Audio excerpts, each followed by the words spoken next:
Welcome to the Relationships Inside Out podcast with Doctors Gregory Siebert and Kimberly Murray, licensed marriage and family therapists. Join them on this journey as they explore the ins and outs of relationships.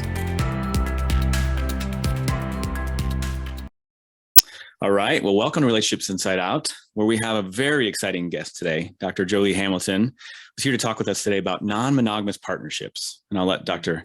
Hamilton introduce herself. Well, thank you so much for having me. I'm super excited to talk to both of you. And a little bit about me. I am the coach for couples who color outside the lines, which is a very short way to say I help people who are transitioning from monogamy to something more and trying to find their way with skill and grace instead of the disaster that we might be afraid of. I do this from a bunch of different frameworks and backgrounds. I'm an ASEC certified sexuality educator. I have my PhD in Jungian psychology, which means I take the unconscious very, very seriously. Awesome. And I'm just finishing up my second master's in psychology. So I also have this clinical training. But the thing that I think colors a lot of my work that people find so interesting is that I've also been practicing non-monogamy for 13 years. And I have 7 teenagers, which means that my house isn't the den of liberated eroticism that people imagine sometimes when they think about open relationships. Instead, I look a lot like a soccer mom with a PhD, and I fit into the Northampton, Massachusetts crowd. But in fact, it's different than that, and I use all of that to create an environment where I help people discover where in a huge spectrum of relational styles they fit and where they fit now and where they want to explore. Love that. So that ability to even think outside of monogamy for a lot of couples, individuals is really difficult. And we often think of it as almost a binary, right? Either you're in monogamy or you're not. And I love that you're pointing out that it's not that simple. Yeah. And let's, if you don't mind sharing a little bit about what is non-monogamous partnerships or what might that encompass?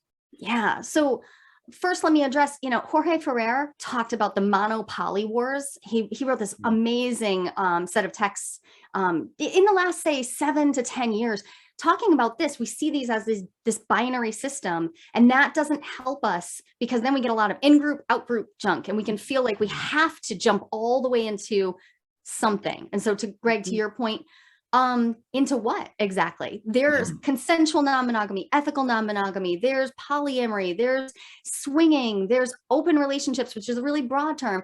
There's a host of words we're hearing used. And in truth, the word only has meaning that we give it, right? That we have to be asking ourselves, what do we mean when we say these words? The term swinger meant a certain thing in the 70s in the US culture, right? And now I hear Gen Z and millennials are a little like, that term is a little played out for my taste. So I hear them talking about polysexuality or plurisexual. Great. So I always think whatever somebody's doing, I need them to explain to me. So this is where I'm like, have that open-ended box because there is no set of check boxes that will cover it all. But one thing that does differentiate between an ethical, consensual, informed, consensual non-monogamy and cheating is that everybody knows what's going on. Everybody knows what they're signing up for. And this is where people often get a little confused because they're like, isn't that just cheating? And the answer is no, it's very different. And it is still possible to be cheated on or to cheat inside of non-monogamy. So we really have to dig into what the relationships are and what we mean. And we have to always be remembering that any relationship can be betrayed. Any relationship can have poor connections, poor communication. So we got to get really specific. Such a good point. It's really about a boundary violation, and those exist in non-monogamous partnerships. Of course.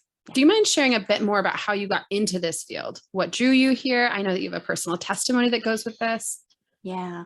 Well, I do this work because when I left my monogamous paradigm, I married my childhood sweetheart, did the thing, had a baby every 2.5 years through my 20s. When I left that and jumped into polyamory, literally did every single thing wrong. And when I say wrong, I mean objectively, measurably poor decision-making skills. And then also just, I had no idea what I was doing. I didn't have any vocabulary. We don't talk about it. We don't talk about it. And I turned even to the internet. I was running a couple of internet companies at the time. So I was very fluent in like, okay, how do I search? And it was still so hard. You know, I found The Ethical Slut. There was a book, but that didn't really describe what I was looking for. I was looking for emotional connection. That was a little bit more about the sexual connection. It was so challenging that I messed up everything. And so what I started to do was learn my way out of it. I actually went back. I got all of my degrees, all of my certifications in a quest to understand what was beyond the borders of the monogamy that I was taught was the one way, which is funny because there is no board that's going to stamp your monogamy card and say, you did it correctly. And the more I research, the more I find that's true. I do qualitative research on jealousy and I interview people about their monogamy as well. And a lot of times you can't tell the difference. Like if I were to hand you two interviews, one from somebody who says they're non-monogamous, one from somebody who says they're monogamous, those interviews might not actually be clear about which one's which, because we're always creating the relationship we're in. And we imagine that what we are doing is the norm and it fits our labels. By definition, they're our labels, so it fits. So I got into this because I realized that I needed guides and I just couldn't find them.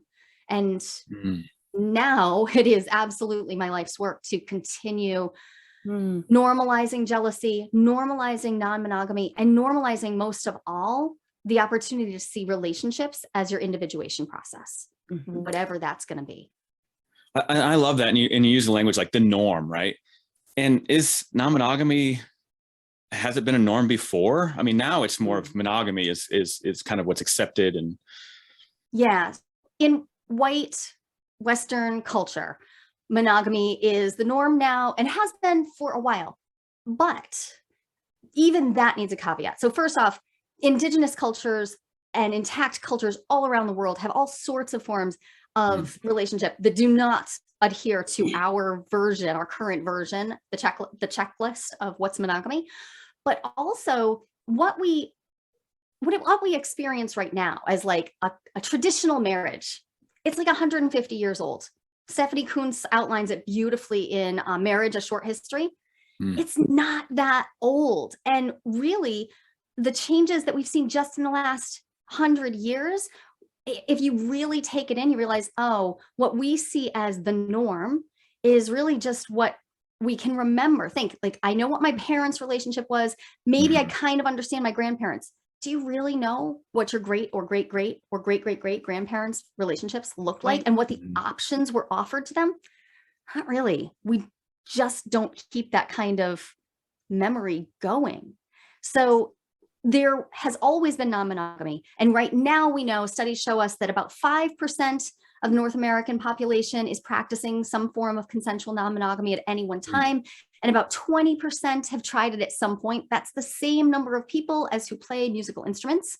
So interesting. Not a small And that's number. just those that report, right? Because there's the shame factor that keeps us from even reporting. Exactly. And we're also like right now, we're really at a time when more and more people are being exposed to the idea that they can create their relationship. And so some people are living non-monogamously, but they may not even be calling it non-monogamy. In fact, I work with people all the time who don't feel comfortable with that terminology. So what we use is the term creative monogamy, which means we're going through a conscious process of deciding where we're going to be exclusive and where we're going to be expansive. And a lot of that looks a lot like non-monogamy. Maybe they've decided that like they're going to own their home exclusively, but they'll go to erotic parties expansively. Maybe they've decided that they will be friends really expansively, and those friendships can go deep in the way that other people might call an emotional affair. But these people have agreed to it. And they're like, no, we're monogamous. We just have our friendships go really deep, but we are sexually fidelitous. So it really, the creative monogamy label I'm finding, and Tammy Nelson talks about this too. She calls it open monogamy. This can be a way for people to maintain a sense that they're still inside the cultural norm And that feels safer for some people. So yeah, whatever's going to work for you, just so long as you're making it clear to yourself and to your partners, we're in good shape. I love the language of exclusive versus expansive. I'm trying to even describe it, but there's zero judgment in that. And I love the beauty of that language. Yeah. And one thing, like you're talking about guideposts, let's get into that a little bit. So here's, a monogamous couple, and they come to you, and what does this process look like? Like, it just, what are the guides? I know you've created this program, the Year of Opening, that we're really intrigued to hear more about, that helps guide couples through this process. So, yeah. So that's what I see it as a process. When I was shifting paradigms, I didn't know that that's what I was doing. First off, I didn't know that I had to shift my paradigm, my inner set of like, how does the world work? What are my operating instructions? But when I see people come to me, ideally, they are thinking about going skydiving. And they're thinking, we know there are risks if we get in a plane and we jump out of it. And you know what? We've never skydove before. So let's go talk to somebody about that. They come to me. I sell parachutes. I like to sell parachutes to people who are currently on the ground and looking at planes. Therapists often are seeing people who come after having jumped out of a plane, and they're asked to strap a parachute to two individuals who are currently in drop. This is a wonderful analogy. So this is why often therapists talk to me and they're like, I really want to be open-minded about this, but holy crap, it goes so badly so frequently. I'm like, yeah, because you don't see the people like me and my anchor partner. We aren't in your office saying, this is all falling apart. We're doing really well. So there's a bias there, and that bias exists in the larger culture too. We see people slapping each other on stages. We don't see happy couples who are like, have fun, so glad you have a date. But that happens too. So when people are thinking about this, that's the ideal time. When you're still in the imaginal. What often happens though, I see people make one of two moves when they want to open up, right? Some things happen. There's some catalyst. Maybe it's an inner catalyst. Maybe they saw something in the world, whatever. But either they jump into the deep end and they just go so fast, and like before you can say pleasure fest, they have figured out how to hurt each other, or they talk, and then they talk some more, and then they talk and they talk and they talk and they talk for months or years, and they never take any action. And this just becomes this sort of niggling stone in their shoe, and they're not in or out. And often one or the other is feeling pulled, and they're like, why doesn't this work? And then it starts to feel like, oh my God, we could never do this. We can't even finish talking about doing this. And so both of those trajectories, they're just not effective. So I created the Year of Opening so that people would have a way to see this as a process to walk through intentional experiments. Let's go explore and find out what the right level of open is for you. Almost keeps it like a container, right? An open container, but giving us some parameters, some guidelines, can be really powerful. Right. And encouragement at the same time. If this is something you're thinking about, the encouragement is really helpful. Exactly. When people embark on an adventure, right? Often they're thinking about all the great stuff, and they're thinking about the super disasters. So you want to go hiking, you think about the high mountain peaks, and you think about the grizzly bears. Nobody thinks about like, oh God, I'm going to have to find water somewhere on that second day. Where am I going to find the water? Those are the questions that it's really helpful to have somebody who's already been on the trail with you to say like, here's how we do that. Here's how we carry what we need. That's what we're doing. And to have community to support you, because you've both already said it. It's really easy to feel alone and to feel almost trapped by your own fear. Even if you might not even know whether you're going to be judged, but you don't want to open that door. So the small group container. So the Year of Opening isn't about getting 150 people in a room. This is about getting 4 to 8 couples or more sums showing up on Zoom and sharing like, this is what's going on for us this week. This is, one of us had a date. One of us struggled with jealousy, or wow, you know what? We actually just both set up our profiles and we just spent the whole night flipping and switching up through these things. And it was great. Sharing those things, sharing how it goes to set up relationship agreements, what happens when you fight and you decide to stick it out and do this anyways. The community aspect where you actually feel the community, not just the anonymous community, but like, oh, yeah, Charlie's doing this too. This is hard. And we can do this because I see other people doing it. That's a game changer. I have a couple on my caseload that are polymonos. So one partner is polyamorous and one partner is monogamous. Can you speak to that arrangement too? Sometimes it's not that both partners want to be monogamous or both partners want some form of non-monogamy. Right. Yeah. So I hear this talked about often. The phrasing we hear is like, if you're well yoked, like two people who have the same sort of principles of relationship. And so they're evenly matched and they move forward. But it doesn't always have to be that way. Asymmetry is a natural state of human beings, and we are magnificently adaptable. So when somebody feels like the pull to polyamory, right? They feel it inside out. They may feel that it is an orientation for them, and they would like to act on that orientation. They want to live their truth, and their partner is monogamous and honestly feels inside out like this is my truth and it's how I want to behave. They have different challenges, but the best news I have for everybody is really excellent polyamorous relationship skills are just really excellent relationship skills. It doesn't actually matter. You're going to have some things that come up that are unique because you're going to be standing on different ontological ground. You're going to stand at those different perspectives, and you may feel polarized from your partner in some places. But in truth, if you were both monogamous or both polyamorous, you're also going to experience that. You're going to go through this. So being in a relationship like that, you have another obvious angle that you could weaponize against each other. Or not. You can choose to leverage that into, wow, we're really showing up for each other the way we actually are. That's a well-differentiated couple. There's so much beauty in that. Yeah. Yeah. And really kind of what you're speaking to is it's not about the content necessarily, but it's the process, the processes that are important for healthy relationships, like the communication and understanding each other's needs, feeling safe enough to express that with each other, ground rules, ground rules, and being able to navigate that together. And speaking of like the barriers and boundaries, what does that look like for these couples trying to, okay, we've decided maybe this is for us. There's a lot of barriers that come to this, of course, culturally. I mean, what do you see with your work?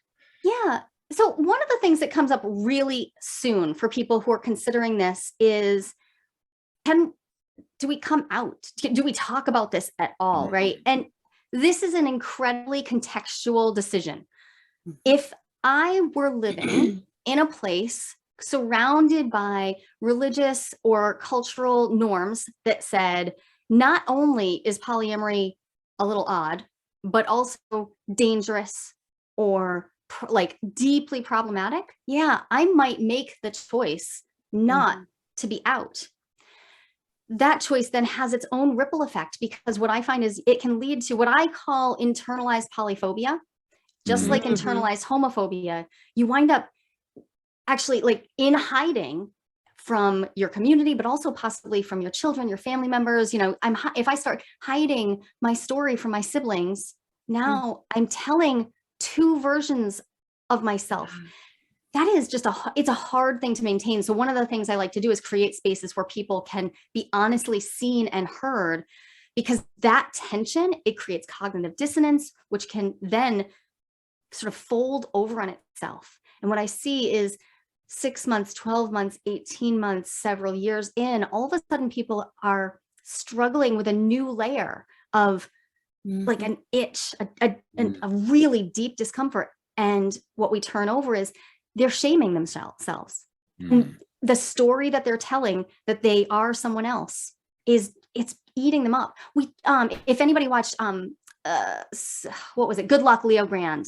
It was a movie that just came out about, and it featured a sex worker, and he's talking about that, the internalized shame.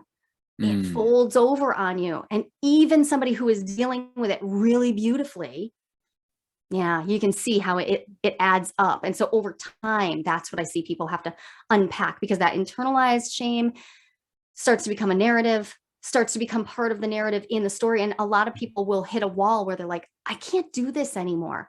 But it's not because of what's happening in the relationship. It's actually what's happening internally for each of them that just sometimes feels like a huge burden. And now we have to start again weighing what is the cost and what is the opportunity in coming out, at least somewhere, or maybe some version of coming out. Because like, if I can't bring all of my partners to my family gatherings, ouch. And I was a secondary partner who that happened to, and not in a consensual sense. It was like I was kind of being like shoved to the side. It's terrible. And so being on the inside of that, I learned questions I had to ask, things I didn't even know I needed to set as boundaries because they didn't come up until we'd been together for a whole year. And you're like, oh, Christmas. Christmas. Ouch. I'm going to look like I'm alone. New Year's Eve, I feel alone. And it's not because my partner doesn't want to be with me. It's because my partner doesn't want his wife's family to see me, even though his wife is thrilled to have me around. But they're, reinforcing that shame over and over. I think about it like the tumble dry in the dryer, right? Yes. You just reinforce and reinforce.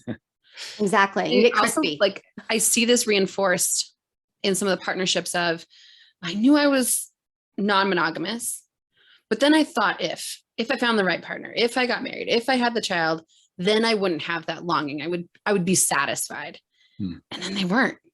Yep. And now I want to talk about it, but now I feel shameful about talking about it. Yep. I'm just hearing the Hamilton line, you'll never be satisfied. Some of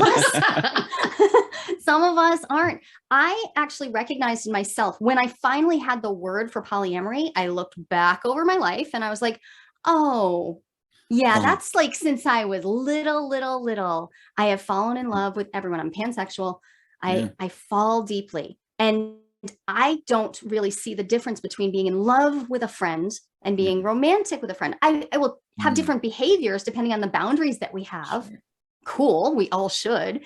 But what's the difference really? And that's actually what led to some of my work is I experienced rejection because when I was falling in love with women, my monogamous partner thought that was great. We used it as part of our arousal process during sex. It was all like, that was just part of the storytelling. Yeah. We hear this a lot, right? Like guys like that. He was into it. And then I fell in love with his best friend. And I was so naive. I hopped into the shower and just told him. And he didn't like it. I mean, and I genuinely did not see how it would be different, but I looked back over my life and I was like, oh, I've always fallen in love with people. I didn't have a word for it. Now I would have said, oh, I should have gone to him and said, my friend is talking about being polyamorous. What does that sound like to you? I would have gotten some pre-information and then I would have known how to approach this differently. Got it. Yeah. But that just highlights how we don't have the language, right? Just like any skill, we don't have that skill until we actually seek it out, practice it, kind of explore through it. And it sounds like that's a big part of your journey, right? Is we didn't have this language. We didn't have this understanding until we sought it out. Right.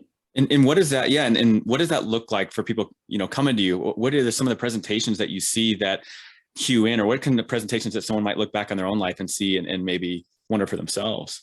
Yeah, recognize that. I see brilliant moments of recognition happening for people when they take the time. So often what happens, they're inspired by someone in their present life. They get a crush. The crush in and of itself, a crush outside in a monogamous relationship, I think most of us agree, like if you don't act on the crush, then okay, like these feelings happen. That doesn't mean your partner might not be upset about them, but most of us understand. But if you have that inspiration and now you turn to review your life, do you have an open door? Is there sort of a part of you that's just kind of always looking at not someone to replace your partner, but is just actually open? I've heard this time and time again when I mention the open door in your mind to erotic connection to deep intimacy, a lot of people hear that and they're like, oh, that's me. I don't not like my spouse. I love them. I enjoy our time together. I love the life we've built together, but yeah, I do have that open door. What does that mean? And I can't tell you what that means, but I can tell you, cool, let's explore it now.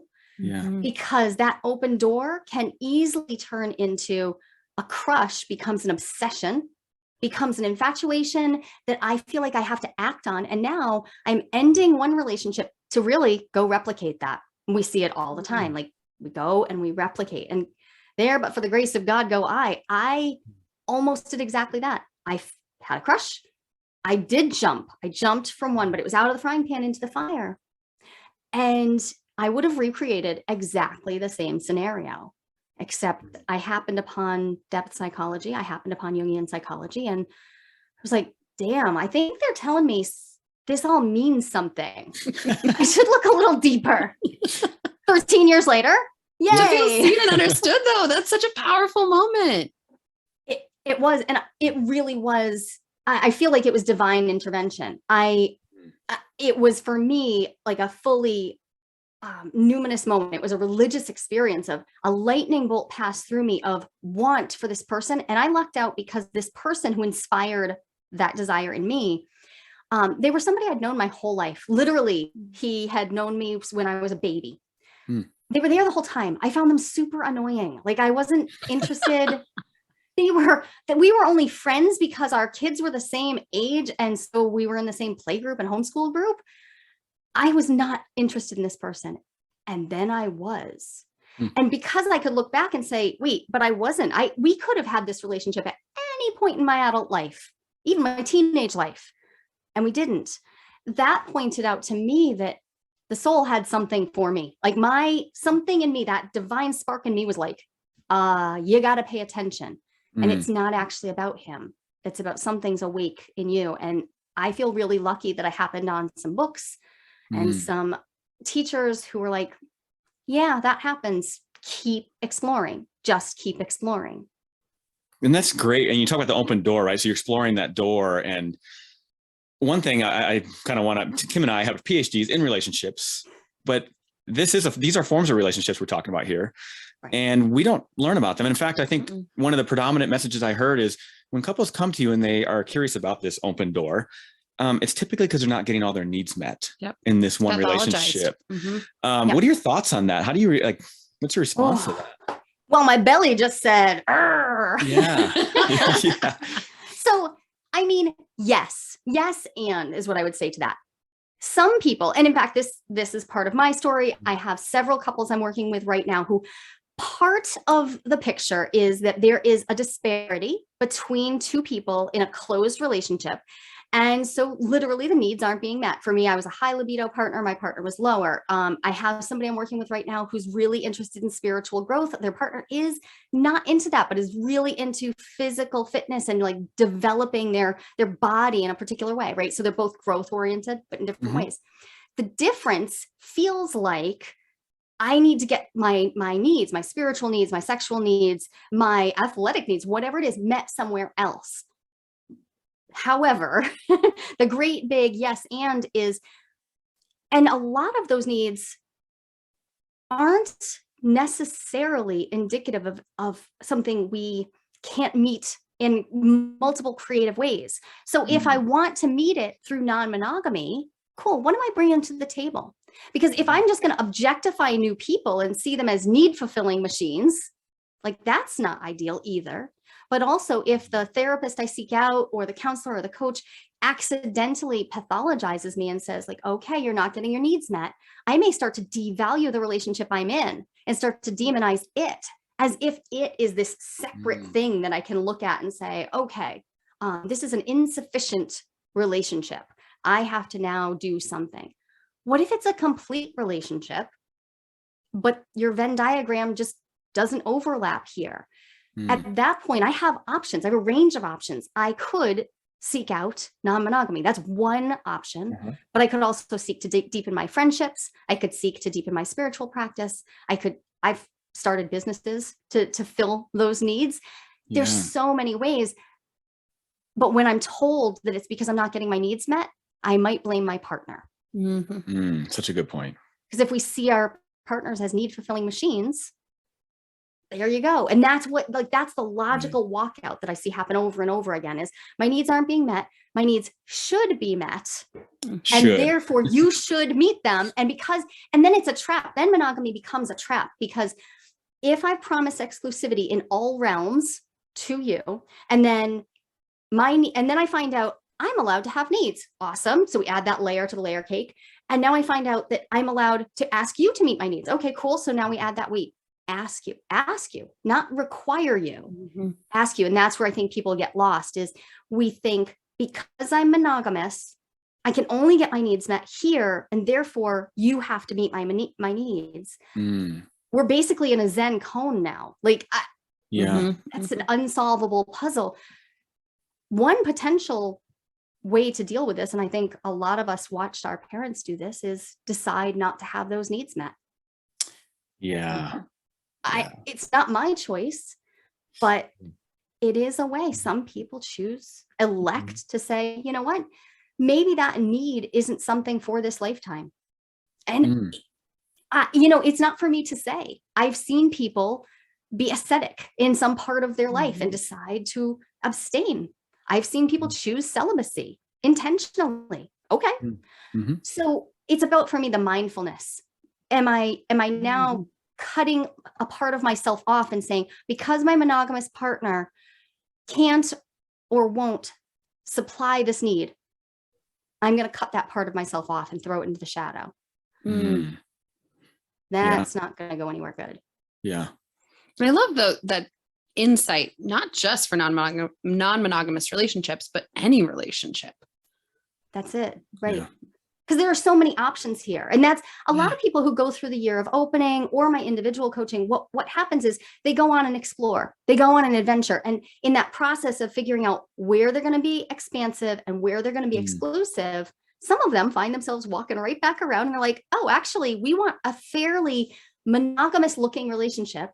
And so, okay, but we know what we are agreeing to. We've moved things from the implicit assumptions column over to the explicit agreements column. And we also know that we can explore when needed. So now we've already gone on a process. We've gone and explore. And maybe now we're like, oh, okay, you know what? Monogamy actually works for us just fine. And hey, why don't we revisit this in a year, 3 years, 5 years? My anchor partner and I have an every 3 year, we do a full re-up. And either of us can choose the off-ramp for either our marriage or just for non-monogamy, just for a selection of our relationship. That is just good relating. It's not about like, yay, I finally gotten my poly badge of honor. Not that at all. There's also no one to stamp your passport. There's no poly passport. Nobody's going to stamp it. It's not happening. Can you talk a little bit more about how partnerships negotiate you had said the implicit and the explicit, right? How they negotiate some of those guidelines, boundaries, parameters. And I know that's hard because I'm asking you to define something that is widely expansive and is on that spectrum we talked about, but how do you see couples negotiating that? Well, I see a couple different ways that people approach this. Some people are extremely analytical about it and they divest their feeling function and often their sensations as well, their bodies. They sort of divest all of that and they try to make all their agreements in their heads. And so those people tend to go through a list of questions and answer them with the answer they believe that they should act on. These if they were to take the Myers-Briggs, they're ENTJs, raising my hand here. They are people who they attempt to live their life by a sort of inner judgment, value judgment, right? And that works. If that works for you, great, except that leaves some gaps because then feelings will enter the picture. Sensation, your body may have responses to situations that happen, right? And so that looks at face value like the perfect way to negotiate moving all that stuff from the implicit to the explicit in monogamy or non-monogamy. But in practice, I see that actually leave a lot of gaps, and the biggest gap of them all, the place where people think, awesome, we've made our agreements. Great, that's finished. And now we can just abide by them. And we will just hold ourselves and each other to them. And that's just not how life works. And in fact, you have set yourself up. The very next thing that's going to happen is somebody is going to violate one of those agreements, probably not meaning to, or somebody is going to have a different interpretation of what those agreements mean. I mean, we're seeing this in our country right now. Interpretation is everything. So there is no like list of questions that will move everything from implicit to explicit. The other kind of people, they try to go on just, we're going to just feel our way through it. So we're going to go through that. Like we're going to go through a process of trying to come to some agreements that'll keep us feeling good, feeling positive. And that's great in principle. But what happens is then we forget that, in fact, our growth process is going to bring us into the shadows. It's going to bring us into darkness. I mean, I learned every communication skill I have. All of my best ones all came through the murk of my polyamory. So if we try to always keep our agreements about, well, does this feel good to both of us? Well, maybe sometimes, I mean, I'm a jealousy researcher. Maybe sometimes the place I need to do my work and my growth is actually going to feel not great. And so I need to be explicit about the fact that I don't like this necessarily, but I can agree to being in the discomfort with you. And I agree to be at my edge, not in my trauma, but in my window of tolerance, like right at the edge of it, and stretching with you. And that becomes a place where when people are trying to make explicit agreements, they're like, ooh, but you just said stretch, which means it's moving. Yeah. The relationship agreement is a moving, living, breathing thing, which is why my tactic here is to help people come up with their North Star. What's the guiding principle of your relationship? My relationship has one and yours doesn't need to be mine. And that takes a lot of effort. That takes like going through your values individually, shared, your relationship's purpose. What the heck is it for? Even most of us don't know what our relationship is for and what's it for in this phase of our life. And then coming up to that North Star and then knowing what our North Star is, what agreements do we need now? And I have people handwrite them. You keep a journal, a hardbound journal, and you don't try to enumerate everything, but you write back and forth like, okay, I'm agreeing to this. And then you sign it or you initial it and you date it. And the reason you do that is because your agreements aren't for your partner to hold you to. Your agreements are to hold yourself to. What did I agree to? Because if I can be in integrity with myself, then barring like a major diagnosis like grandiose narcissism, then probably we can work through the interpretation differences, right? Just keeping yourself in integrity through writing your agreements down in your own handwriting, where you look at it and you're like, okay, well, I don't know why the hell I agreed to this, but I did. And so I see why you want to have this conversation. It's such a good place to start from. Can you speak a little bit on your jealousy research? That was another piece that we hear come up a lot of, well, if I do this, I'm going to feel jealous. And if I feel jealous, that means it's bad and that shouldn't happen. Can you speak to that research a little bit? Or you hear it's inevitable. Like, how can you do this without jealousy? Yeah. Okay, great. So I could talk about jealousy for a week and a half straight, but the long and short, here's how I conceptualize it. Yes, jealousy is going to happen. I'm a depth psychologist. That means that I think of these things in archetypal terms. Jealousy is archetypal. That means it's both universal and mundane, but it's also overwhelming, like a tidal wave. Cool. Just like other big emotions. When we say, I couldn't do this because I'd be jealous, I say, do what? Be alive? Jealousy, even if you've never felt it up till now, it's available in the range of human emotions. So it might come for you, just like anger, just like sadness. Jealousy itself is neutral until we choose how to act on it. At least I will die on that hill. The APA strongly disagrees with me, and I'm not for it. I'm going to keep fighting. The APA defines jealousy as a negative affective state. And I'm like, wait, but negative affective state means that they say it won't help me toward my goals. But jealousy's original purpose, we know we can spot it as early as 5 or 6 months old. Jealousy was designed to connect you to your primary caregiver or caregivers, if you're lucky. And it's there for a reason. Mhm. Why in the world would I want to get rid of it? What I want to do is start relating to it from an adult perspective, rather than have jealousy kick me into survival pre-verbal brain, into my limbic system, right? But jealousy was there for a reason. So I don't want to get rid of it, nor do I need to see it as negative. Jealousy is information. And like every therapist I've ever met says, like, yeah, we know jealousy is information, just like anger is. We get this, but then we don't necessarily act on it because we hear people excuse bad behavior for jealousy. Mhm. We don't excuse bad behavior for anger. We hear people, people excuse violence for it too. Stop that. That's just hard stop. Don't. Yeah. But we also hear people identify with their jealousy. I can't do that because I'm a jealous person. Mhm. Yes. But I wouldn't say I can't go to sad movies because I'm a happy person. That's a very odd sentence, right?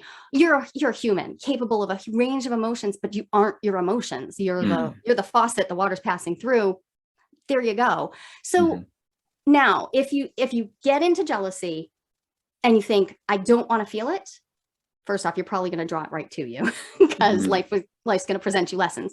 But also, you're probably not going to be equipped with all the tools to deal with it because you think you shouldn't feel it. I heard you, Kimberly, you said, like, I shouldn't, or I should get rid of it. Yep. Yeah. Where does that come from? Like, why? I gave a TEDx on compersion. We can talk about that in a minute. But my premise there was we got jealousy put into the shame bucket. But when? Right. When our younger siblings were born, or when we went to preschool and we were supposed to share everything, like really, really young. And then it was reinforced. We watched cartoons, and who's depicted as jealous? Some green little figure who's all like hunched over, and it's very like ableist and kind of like icky, right? Jealousy's bad. So now we've attached shame to jealousy. Well, that does great things for any emotion. As Brene Brown tells us, shame's just, you want to make something better, add some shame. Right?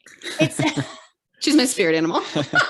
right. Like, so if we were able to destigmatize, and that is part of my life's work, I want to destigmatize jealousy, because when we take the shame off of it and we say, it's simply here to be a part of my experience, and I'm not comfortable in it maybe, but what do I do from here? What does it teach me about who I want to be in relationships? What boundaries I want to have? A big one, a really big thing that comes up is, what do I need to be asking for reassurance? What, like, simple, really simple. A lot of people overcomplicate this, but when you're feeling jealous, what if you asked your partner to reassure you that your connection is strong, that you're loved, that you're valued? Simple, right?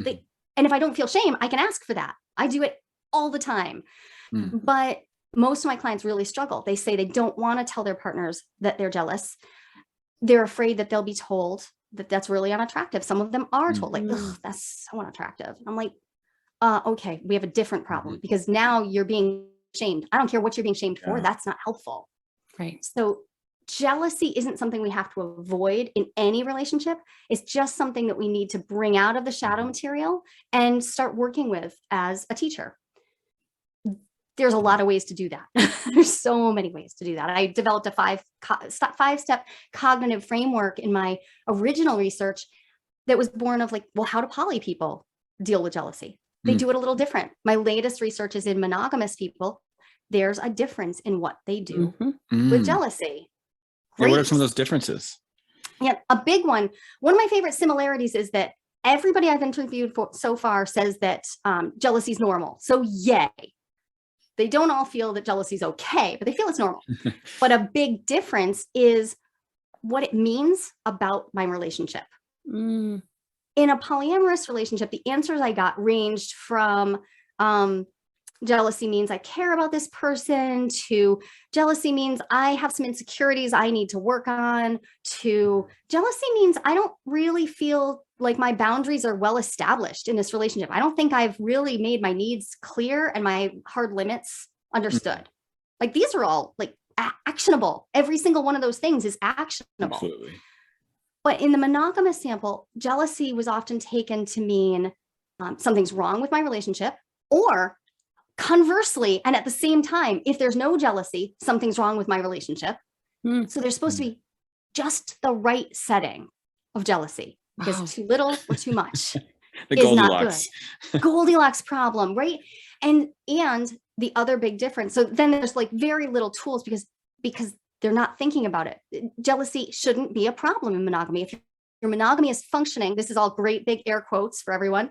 If your monogamy is functioning properly, you shouldn't have to feel jealous. So, but your jealousies, it belongs to you. Can your partner really, like, are they making you feel jealous? No, some partners kind of suck and they do like provoke jealousy. I don't want to say that never happens. It does. But make you feel, it's your feeling. As soon as I take ownership of the feeling, now I can start working with it. And the other big difference is that monogamous people didn't have anywhere to talk about this. It's not part of the general conversation, either inside their relationship or in their larger community. Polyamorous people, it was both inside the relationship and they had communities, whether those were online or in-person communities where like, it's normal to say, I am really struggling with jealousy this time. This is really hard right now. Or, hey, my partner is a mess with jealousy, but I know that I'm within all of our boundaries and agreements and they're struggling. Now I'm struggling because they're struggling. That's all normalized. Not everywhere. There are communities that reinforce this idea that, the perfect poly person won't, but by and large, it's really well held. And so they're so much better resourced to work with jealousy when it's in its minimal state, when it's just crossed out of that window of tolerance, versus monogamous people when it crosses out over that line. Usually that means you should leave or they should leave. Like that's the answer is like, it's okay, unhealthy. well, it's unhealthy. So either end it or end whatever it is that's causing it. I hear this paradigm too. And I don't know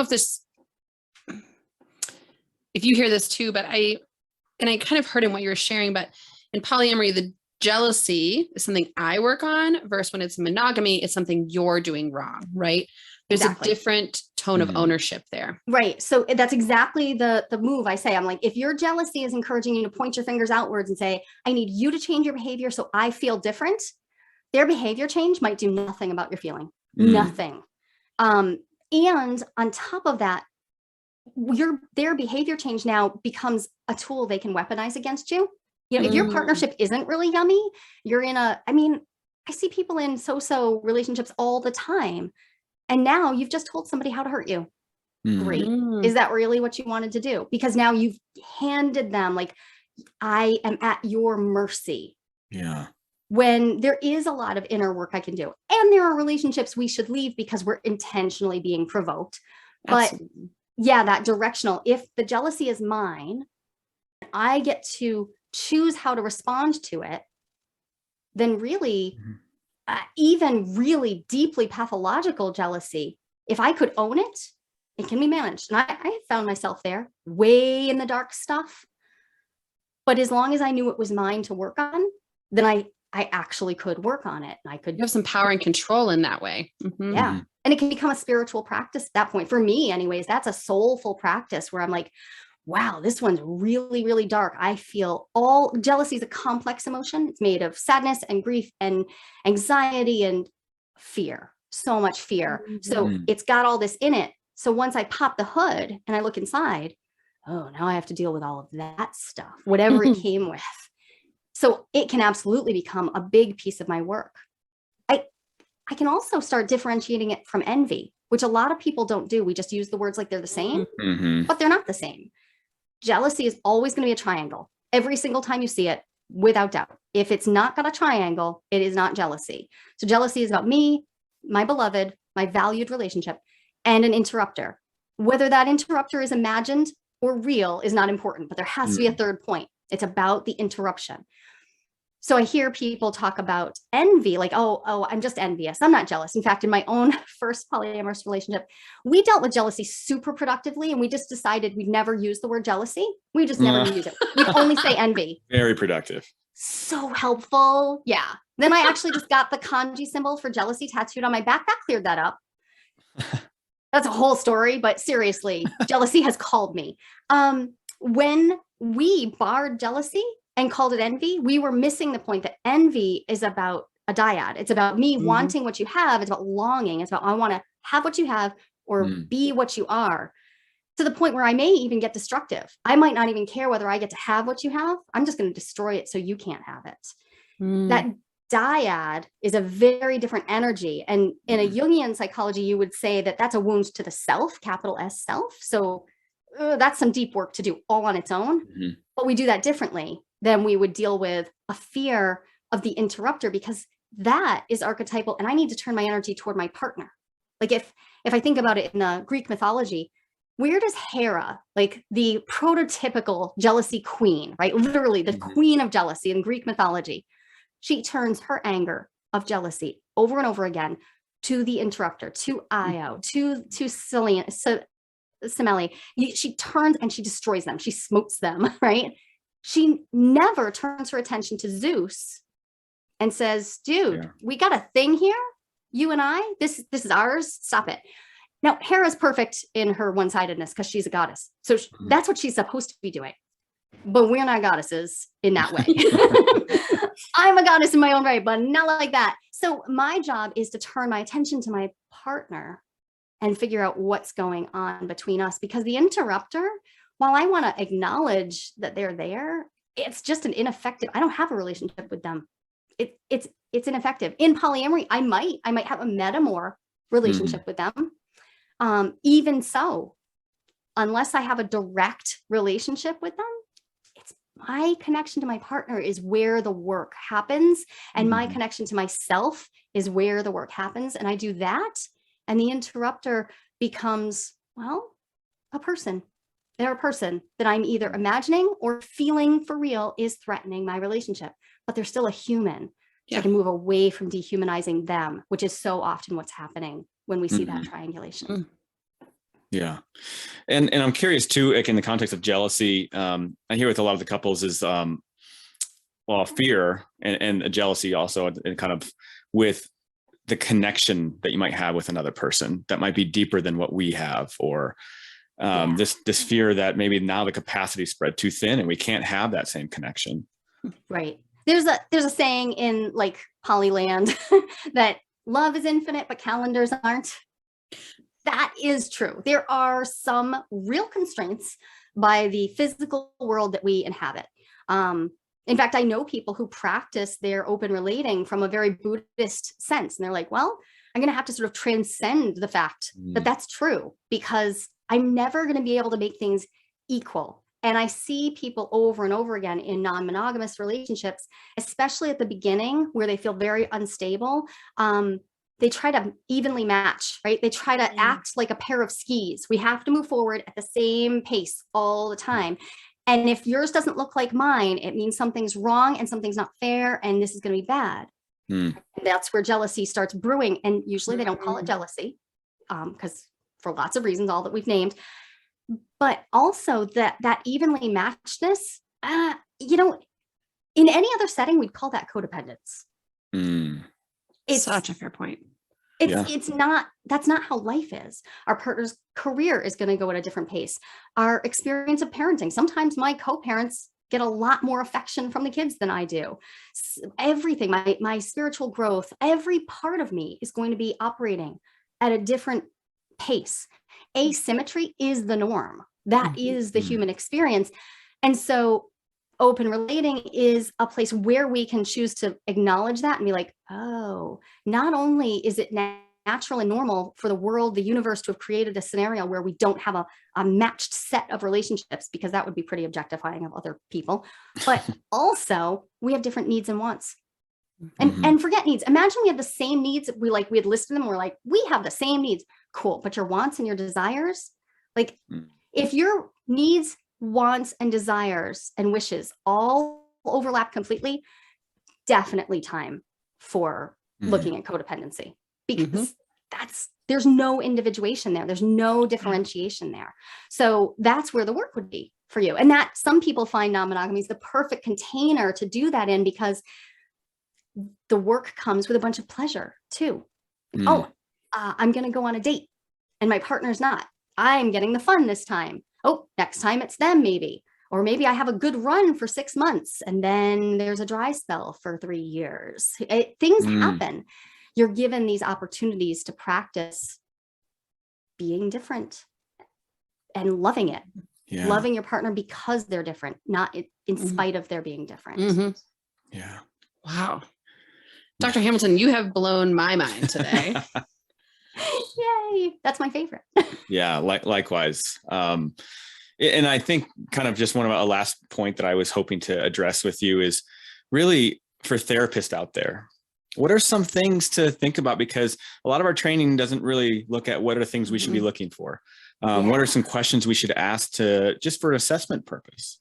Yeah. Okay. Right off the bat, there is something every single clinician can do right away, which is change your intake form so that there is no set of check boxes on your relationship status. Take those off and put it open-ended, because people will automatically assume that you can't handle their relationship truth.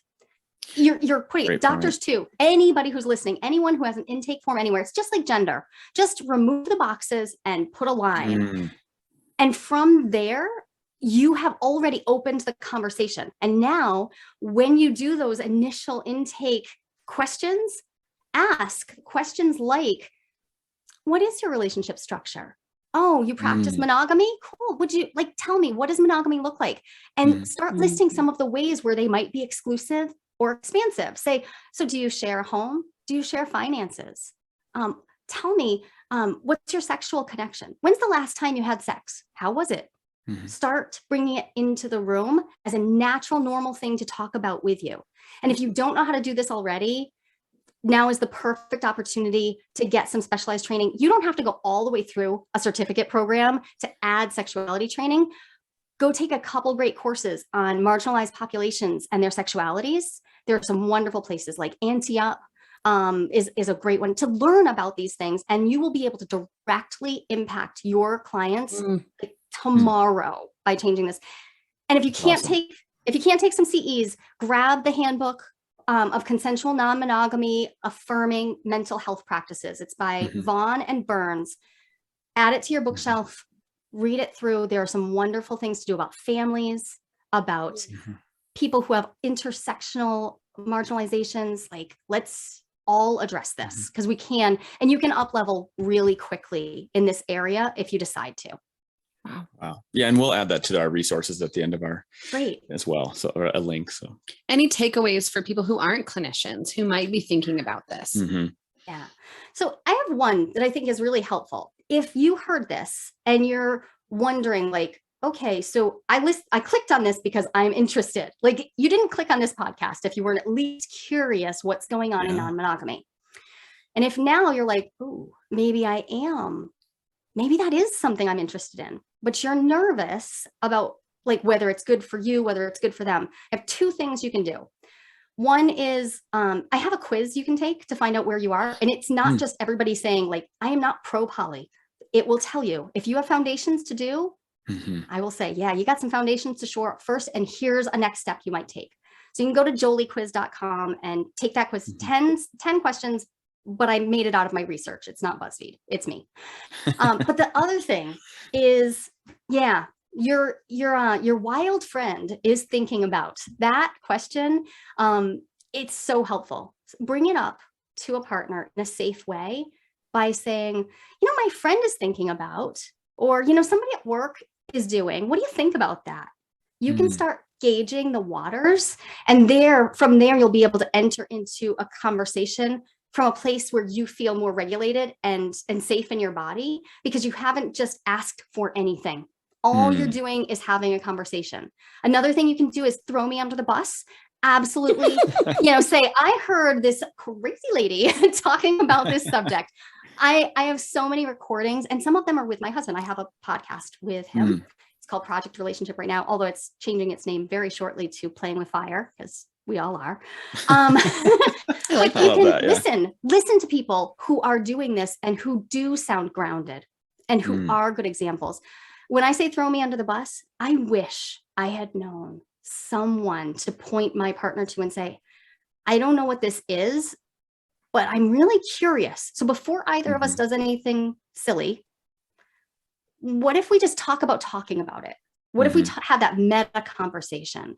And use stories of people who are doing it well. Don't use stories of people who are slapping each other on stage or getting their 4th divorce because they keep doing supposedly consensual non-monogamy. That's not the thing.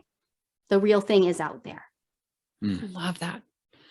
Thank you so much, Dr. Hamilton. We are abundantly privileged to have you here. And as a clinician, like Greg said, we've been in this field for a hot minute, and there's no discussion about this, even as clinicians. So when we don't have a clinical background, that conversation is even smaller. So I appreciate you opening up and sharing about your testimony, sharing about your clinical expertise, giving some advice. We really appreciate you joining us today. Thank you so much. This was such a great conversation. I'm so pleased. Yeah. This has been Relationships Inside Out, where we talk about all things relationship. And this is an important time to say, like, relationship doesn't mean just monogamy. It's not one way, right? Relationships can unfold in so many different ways. If anyone has any questions, concerns, questions for Dr. Hamilton, please feel free to email us at relationshipsinsideout@gmail.com. And we will look forward to chatting with you next time. Thanks.